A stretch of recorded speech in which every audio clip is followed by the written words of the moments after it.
If you're like most people, you hate shopping for a car. But even if you do hate it, you probably follow the rule of negotiating with multiple dealers. You know that you have to have alternatives to any one deal.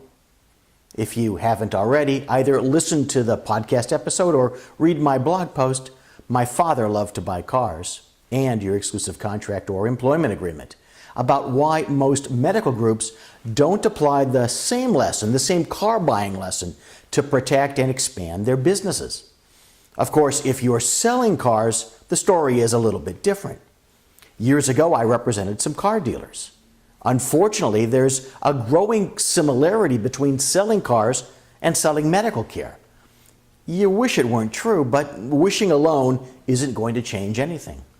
For car dealers, it's about distinguishing your service so that the car isn't a commodity. Or it's about creating a car that is so unique, or at least so hard to find, that it's not that much of a commodity. Take that to heart whether you're running a 3-doctor group or a 300-doctor group. Or even if you are an employed doctor, say one working for a hospital system.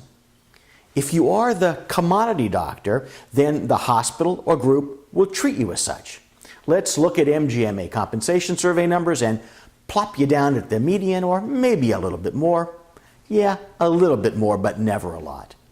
But if you've pushed your professional development and your referral base and your reputation beyond the tough but pervious ceiling of commodity status, hospitals might scramble to build you a Dr. U Institute, or you could tell them to buzz off, and you could do it yourself. If you're selling Chevys and Joe Customer walks in the door to buy a new Suburban, you've got to compete on price and customer service.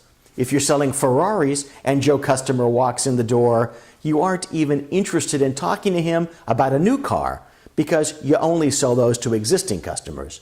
The factory doesn't even make a new car until you have it sold.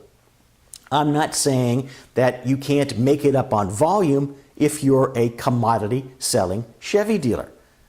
I'm saying that it's nearly impossible to make it up on volume as a commodity selling doctor.